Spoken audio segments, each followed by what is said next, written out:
Hello, North Church. Pastor Rodney here.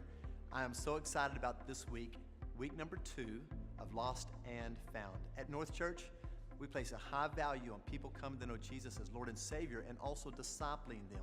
One of our standards is we're going to win the lost at all cost. So who is it that you are investing in? Who are you bringing, inviting? Who have you saved a seat for? Okay, we have numbers of experiences to choose from, and we have 2 locations, Guthrie and OKC. There's a great opportunity for you to invite people to come and experience life change. Now also, are you involved? You can go to jointheteam.me and get involved, and you can be a part of the great harvest that's coming in here at North Church. Now, I'm going to be back next week, and I've got a new, exciting, fresh series that I'm going to be starting. But today, to wrap us up, is our very own Student Ministries Director, Joshua Jones. Now, get your notepads out, get your Bibles ready, get ready to learn, be inspired, and challenged as Joshua comes and preaches. Would you give it up for him now? It's an honor to get to join you for this series. We're continuing Lost and Found. Last week, if you were here, you got to hear from my brother from another mother, Samson. Pastor Samson brought it strong. If you want to hear, you go check that out online. I encourage you to do so. But today, I would love to move us forward one more step. And I got to be honest with you, okay? I have a goal today, shockingly. I have a goal of encouraging you and challenging you in a particular fashion. So Friday night, my wife and I got to play a little bit of indoor soccer. We love to do that, but I am 31 and no longer 18, slightly less spry than I was whenever I was 18, 13 years ago. So anyway, when we're playing, I notice that I am not quite as good at dodging, which is important whenever you're playing people that are good and strong and can kick a soccer ball like a mule. So playing defense against one of these said strong people, this guy reared back, and I think he only put about 50% of his intense power on the shot he took. But again, he was in a great position to score. I don't think the goalie had anything for it, and he put a shot on goal, like it was literally going in. But thankfully, my face was in the way, and I caught it about right on the old chin there, and man, it hurt, okay? I didn't let anybody know, okay, because that's not what you do. You act like you meant to, and you keep on rolling with it. But I let my wife know behind the scenes, honey, I'm dying. I need surgery. No, I didn't need surgery. But I did have it so bad that I went to S&B Burger later on that night where they got the bombest peanut butter burgers you've ever had in your life. Judge not till you try it. But come on. I was hurting so bad, I got a milkshake instead of a hamburger that night. Something was wrong with me. I hope that you get messed up a little bit today and it changes you so much so that you can't leave the same way you came in. You think about it and it gets you right where you need to be gotten, because sometimes we just need to be stirred up, right? I don't know if you guys are like me, but I'd like to do that a little bit today. And to start that, I just want to ask a question. Do you remember what it feels like to be lost? How many of you men, husbands, have been on a road trip and noticed that there may be some construction or traffic and been like, I got a faster way, or I can figure this out. And you get the map out and you start getting a little shortcut. I've done that many times. Well, my wife knows that when that happens, it's not going to go well. I've gotten us lost many times. I think I have a great sense of direction. She knows better, and I don't. But I've been lost a lot in my life. However, out of all the times that I've ended up where I didn't want to be and didn't know where I was, there's one story that sticks out above the rest. To do this story, I've got to rewind about 25 years to whenever I was 6 years old, okay? I, at this time, lived with my family in Birmingham, Alabama, and we drove 13 hours southeast to the great land of Orlando to a very magical place known as Disney World.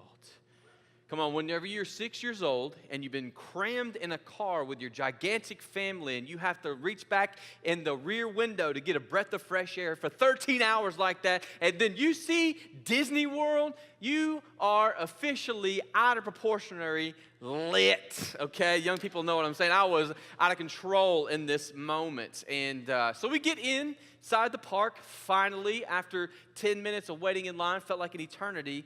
We make it, I'm telling you, no more than 20 or 30 feet in, and then something amazing begins to happen.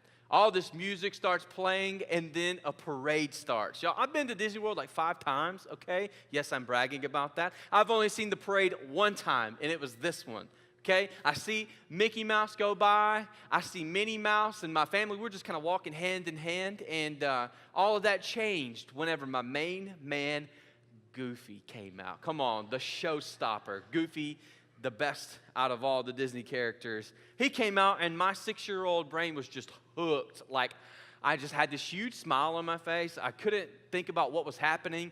I let go of my little brother's hand who was in front of me, and since he's a little brother, he was like, finally, good, and he betrayed me in that moment and left me behind, didn't tell anybody.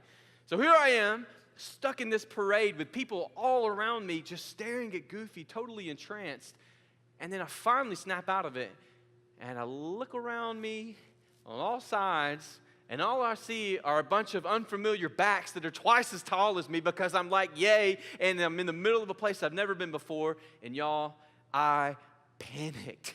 Instant tears, you know, the ugly crying as a 6-year-old, it was really, really, really bad. People are looking at me like, oh my God, what's wrong with this child? He's at Disney World, why is he crying? Because I was lost, okay? I was afraid, I was scared, I was alone, and it felt like it was forever, okay? It was probably about 30 seconds, okay? And I was looking on all sides. Finally, I began to see what I thought were bodies being thrown out of the way, bouncing off the buildings to the right and to the left, and then the Red Sea opened up, and then up walks the baddest mamma jamma in Disney World, my father, Greg Jones, strolling up, shoving people out of the way, and when he gets up to me, he just leans down and gives me a big hug and said, son, no, he didn't. He snatched me up by the nape of my neck and threw me on his shoulder and said, don't you ever do that again. And the rest of my Disney World day that day was totally ruined because I was crying and traumatized forever. But here's the thing that I learned out of that. Number one, it's really, really bad to be lost. It's not fun. And number two, good fathers have a burden for their kids. They care about what happens to them, and they will let nothing stand in the way. They will fight through whatever it takes to get their kids back. And a burden is a powerful thing. A burden will move you. A burden will change you. A burden will grab a hold of your heart and not let you go. You'll lay awake at night whenever you're in your comfy bed with your comfy pillow and your comfy blankets, and you'll just sit there staring awake because it's got you.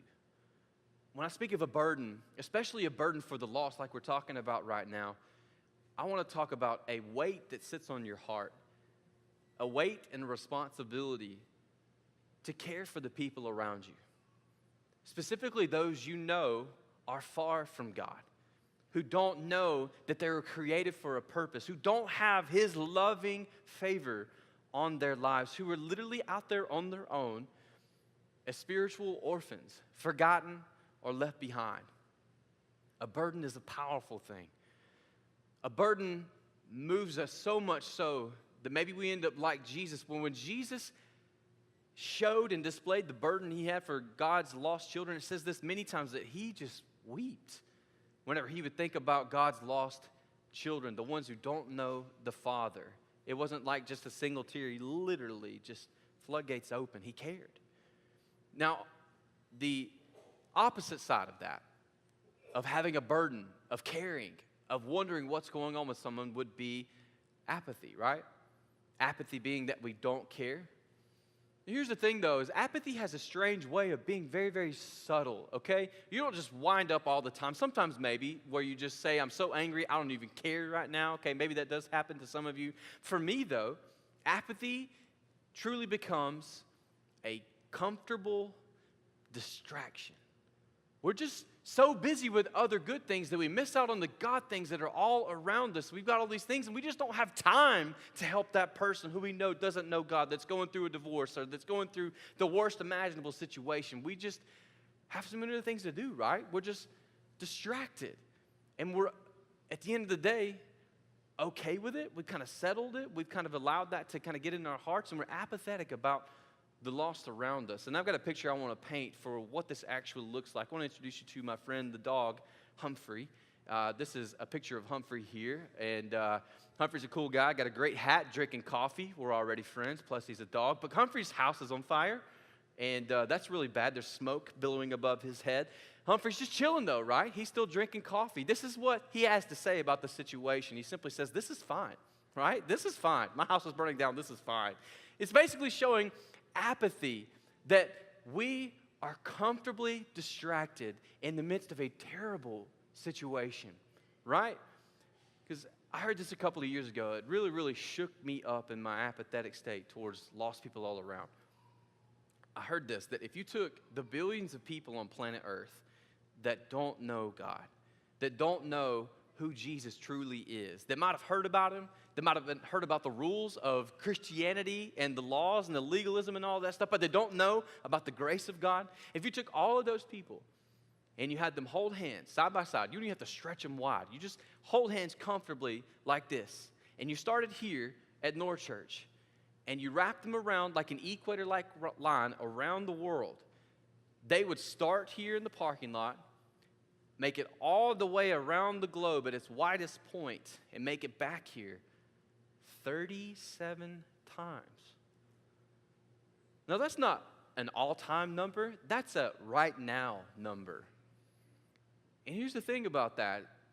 You may be like me when you think about the countries on the planet that don't know God, they serve other gods, they go by other religions, they kind of live their life in this way that's not even close to Christian. But I believe this, that if God took us and showed us the faces of the people that are in those 37 lines, we'd be dumbfounded to find that our neighbor is right there. I know that. I see him cutting his grass.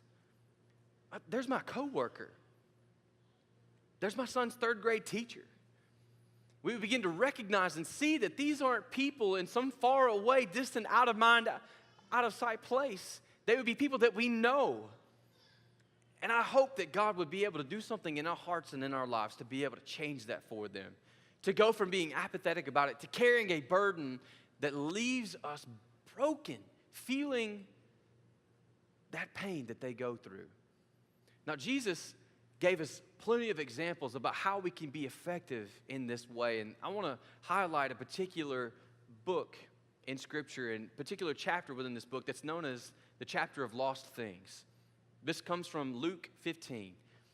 There's 3 stories that Jesus tells to paint a picture about what it means to care for the lost and how much God cares for the lost, what kind of burden he has for them. And I'm going to start in verse 1.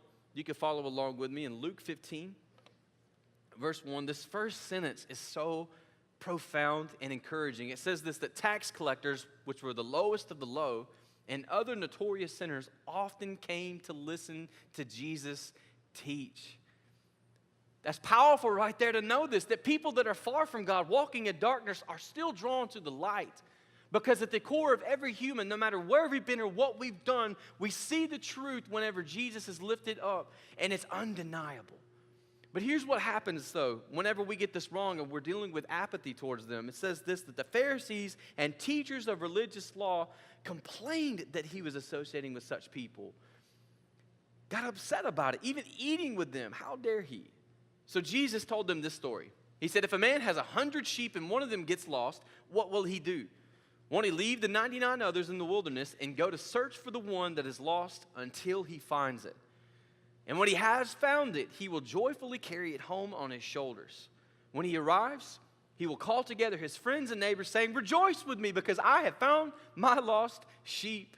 In the same way, there is more joy in heaven over one lost sinner who repents and returns to God than over 99 others who are righteous and haven't strayed away. There's a sense of priority here. The thing that matters most, especially to the shepherd, because the shepherd in the story has an understanding of what's really going on with that sheep that is lost.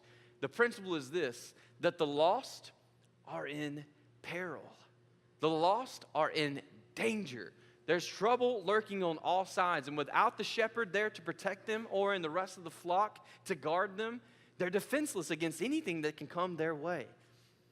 A couple of months ago, my wife Sheridan and I went out to go get breakfast, and it was a beautiful day, so we decided to leave our 2 dogs in the backyard. Now, Sharon and I don't have kids yet. We're going to someday. Not today, not tomorrow, but someday. So right now, these puppies, come on, y'all, they're like babies to us. I know we don't really know, fine, but they mean a lot to us. And this day of all the days we had with them, we came home after being gone for like an hour, and our oldest, Stella, she's about a year old now, the perfect, just obedient dog. She likes to bark a lot, but she's just guarding, you know, and she's a lot like my wife. She was in the backyard right where she belonged, smiling, but she could tell that there was something wrong. You know, when you know your dogs really well, you begin to see that there's something wrong. They're communicating something with the look in their eye, you know. So we knew when we got in the backyard and we were looking for the other one, okay, our younger dog, the goofball, Denali. All right, Denali is a hot mess. She reminds me of myself. And, man, our dogs are big, okay? They're big and they're also strong, which means that they're capable escape artists. Even though they're huge, they have to make big holes, they do. And this day, Denali had found some way to move the fence, don't ask me how, and get into the neighbor's yard whose gate was open. So when we got home, we saw all this transpire, did the little Sherlock Holmes detective work, and then we went into utter panic mode. Okay, we're both kind of dramatic people, my wife and I, a little emotional, very passionate, and we love our dogs. So this day was not a good day in the Jones household. We both get in each one of our cars. I'm in my truck, she's in her car. We're scouring the neighborhood because less than 100 feet in any direction, you can be a major thoroughfare where dogs don't belong in the middle of the road, okay? And Denali is the type of dog that does not know any better, all right? If a car was coming at her, she'd probably go try to hug it. That's the bad thing. So all these thoughts are running through our minds, and it's just bad, all right? We're looking, driving through the neighborhood, and both of us somehow at the same time ended up driving in front of our house. I see Sheridan. She's just in tears, you know. She's just a mess because we love this dog. We rescued this dog, and we've only had her 6 months at this time. And, man, we wanted her to be okay. We knew what could have happened to her. And as we drive in front of our house, there's that little goofball sitting on the front porch, be like, Mom and Dad, where were you the whole time? I was right here waiting on y'all. We had this urgency, and we went to look for her because we knew what could have happened to her. I want you to think about this. Those hard things that you've been through since you met Jesus, for those of you who are following him, what would your life be like if he wasn't there when you went through that hard thing? Think about what those people that don't know God, don't have his protection of the shepherd in their life, what danger are they in? What could be happening? Or how could God protect them if he had them? Jesus moves forward in the next story. He says this in verse 8. Suppose a woman has 10 silver coins and loses one. Won't she light a lamp and sweep the entire house and search carefully until she finds it? And when she finds it, she will call in her friends and neighbors and say, rejoice with me because I found my lost coin. In the same way, there is joy in the presence of God's angels when even one sinner repents. Come on, even one. Even one. Each one matters to God. Every single one of his kids, he knows by name. He knows the number of hairs on their head. He loves us all. But here's what's significant to me out of the story. It shows us that the lost should be earnestly sought after, diligently and urgently sought after. She looks for them a long time. She sweeps the house completely from top to bottom. She even looks so long that it goes from day to night. You know how we know? Because she lit a lamp. She looked until the job was done. And here's why that matters. You may say this, that Joshua, I don't have power to save anybody. I know. Here's the truth. God does the finding, but we're called to do the searching. We're called to be a part of this with God. God's used people from the beginning of time, and he won't stop doing so. What we do for the lost matters. Here's why I think she was looking so passionately. You see, this young woman did more than have $1 in dimes and lose one of the dimes. What she lost, the silver coin, was the equivalent of one whole day's work. She had lost what she worked an entire day for. Come on, I'm passionate about finding what I made in one day, right? Aren't you? But even more so, she is passionate about finding this because those 10 coins represent what would have been in her culture known as the dowry okay? This young woman was probably single, and her dowry represented the wedding gift from the family of the bride to the family of the groom. The more prestigious the family, the more you had to offer, the better catch you would end up with. So here's a single lady trying to get married, trying to become a mom, have kids, and be a wife and all of this, but all of that is in jeopardy because she's lost a portion of her dowry. Come on, the whole family probably jumped in this search. We're like, we want to get you out of here. So she celebrated with her mom and dad and grandmother, and everybody was fired up. Come on, get married now. It's time. She urgently sought after what was missing. It's good to be found. It's good to be found, but it's also good to be sought after. Do you remember when you were found? Do you remember that moment whenever God changed everything in your life? I do. I remember. It was in December of 2008. And at this point in my life, most of you maybe some of you that know me, you wouldn't recognize me because, man, when I was lost, I was real lost. I would definitely say at this point in my life, I just didn't like me. You know, depression would be an accurate word for my emotional state.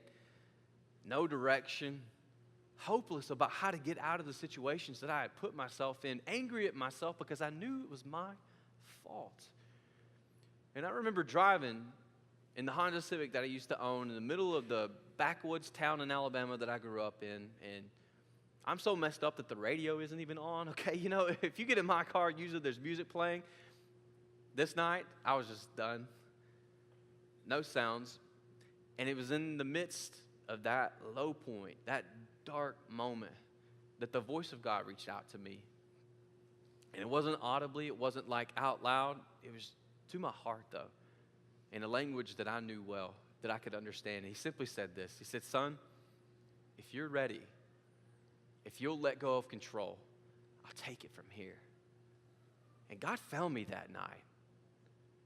The person that I used to be died, and I came from lost to found, and it was powerful, and it is good to be found. But y'all, it's just as good in that process to be searched for, because they're one and the same. You see, preceding that day in 2008, the 22 years prior, one of the most devout Christians to walk the planet was searching for that moment for me.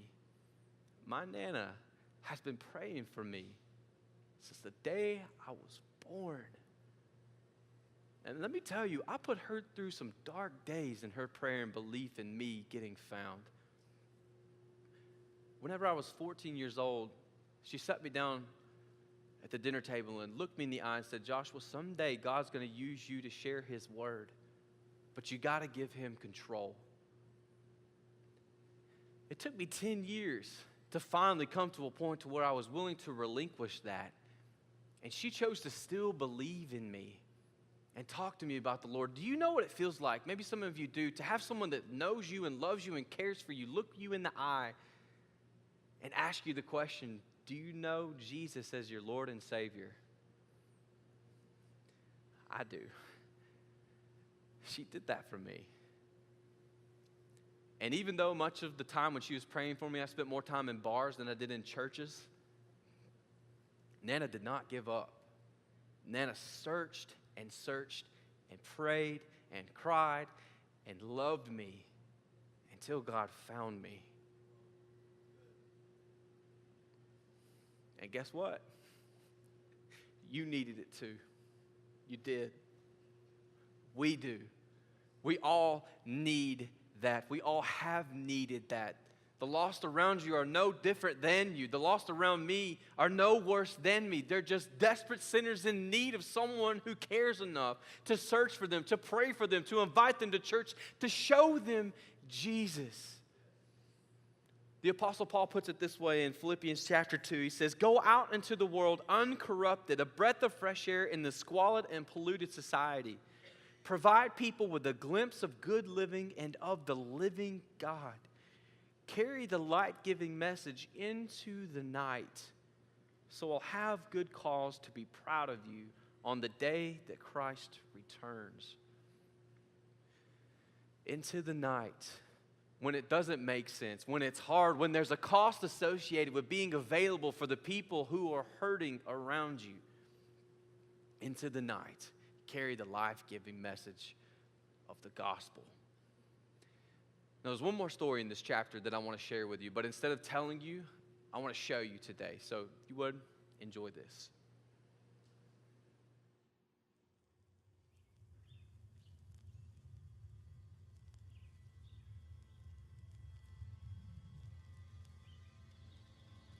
There was a man who had 2 sons.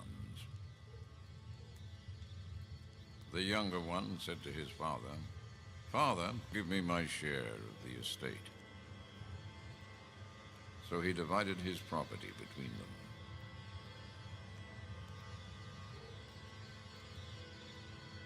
Not long after that, the younger son got together all he had, set off for a distant country.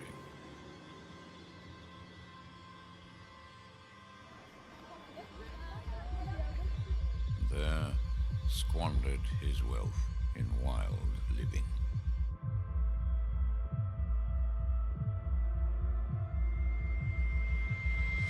After he had spent everything, there was a severe famine in that whole country, and he began to be in need.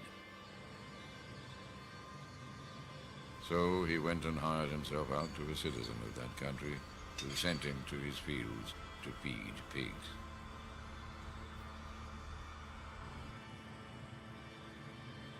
He longed to fill his stomach with the pods that the pigs were eating, but no one gave him anything.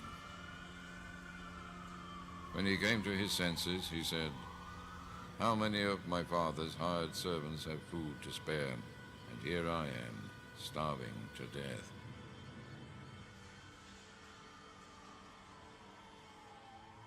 "I will set out and go back to my father and say to him, 'Father, I have sinned against heaven and against you. I am no longer worthy to be called your son. Make me like one of your hired servants.' So he got up and went to his father.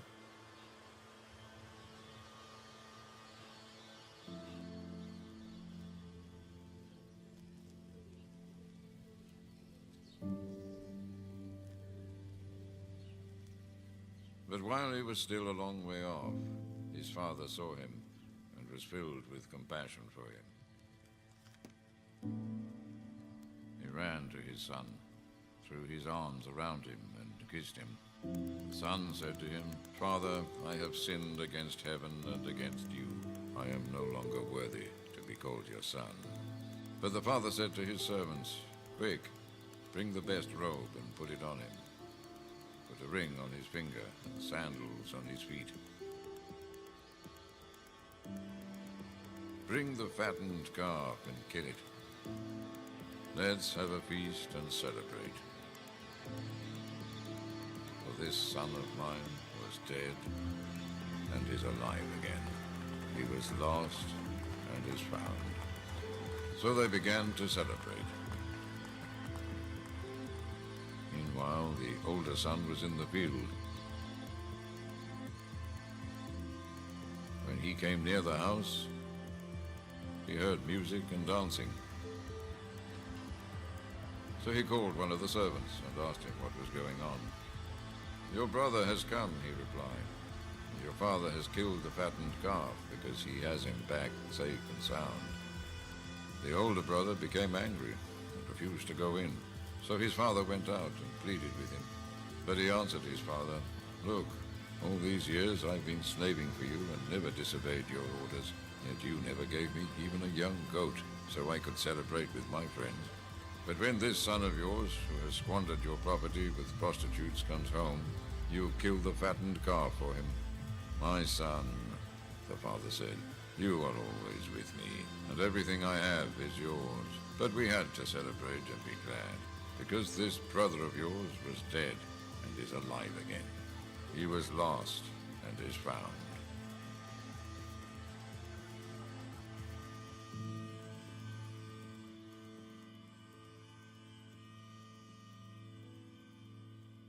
Found will welcome the lost. Found people find people. People that know what it's like to go from lost to found. Know the pain, know the brokenness, they know the shame, but they also know how they were found. The way that this father didn't punish the son who had done wrong, didn't cast judgment, condemnation, but opened his arms, welcomed him back in to his proper position as a son, beloved, honored, and blessed. This is God. This is Jesus. While we were of no use to God and still sinners, Christ died for us so that God could welcome us in with open arms. And I can imagine how angry he gets whenever people stand in the way and tell people what they have to do in order to earn God's love back, mistakenly thinking that we can do enough to deserve something so precious as forgiveness and grace. The father in the story stands in opposition to that approach. He's the father of not just one lost son, though. You see, we see the one in obvious blatant sin and in rebellion, but what about the other son? Why does Jesus even bring him into the story? I think he wants us to get the picture that apathy and being judgmental, not caring about the plight of the lost, is just as deep of a sin as running from God. You see, one son was lost out of the Father's house, but one son was lost in the Father's house. He missed the Father's heart and did not carry a burden for loss, only cared about himself. It's time we get this. It's time we wake up to our own selfishness that turns us to people that only care about what's done for us. You throw a party for someone else, celebrate them. What about all the things that I've done? What about the countless hours I spent serving for the church that I've never been hero of the week? God just, he stands in opposition. And it says, this is why you're alive, to carry a burden, to reach for those who are lost. There's another point that I want to drive out of the story. You see, I believe that young people are experiencing this all around us. In this church, in this community, young boys and girls are lost because they don't have a guide. This father points them both gently in the right direction, and I believe that there are so many young people missing that. Not just from their parents, they're missing that from others who could and should be helping. Now, that plight, that struggle that they go through is why I have a job here at North Church. Because they have such potential. Because they have such a huge impact that they can make on the world around us. But they just need someone to believe in them. They just need someone who sees into any entitlements, any laziness, any struggles that they're going through and says, I'm not going to judge them for it. I'm going to help them through it.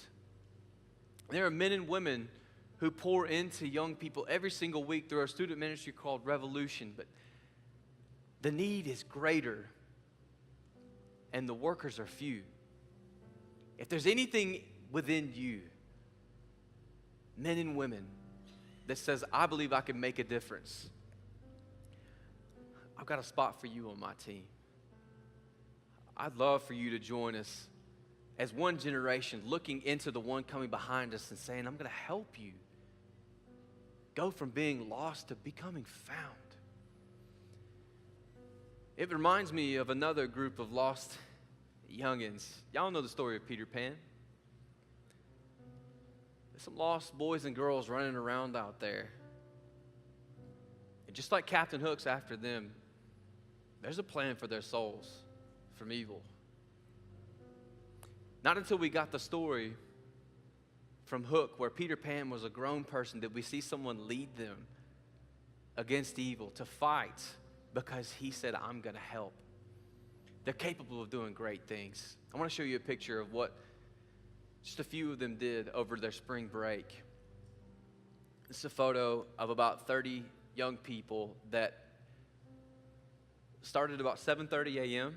and finished at about 4:30 p.m.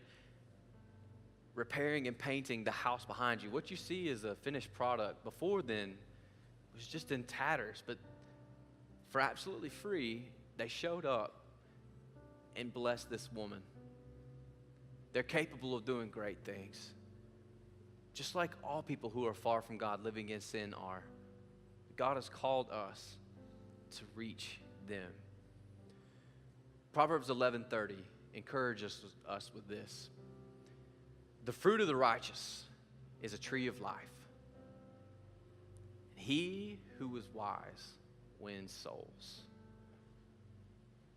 Wise because there's no higher calling. Wise because there's no greater work to be done. Wise because it is simply the most important thing to do in the entire universe, because eternity is much longer than the life we live here on earth.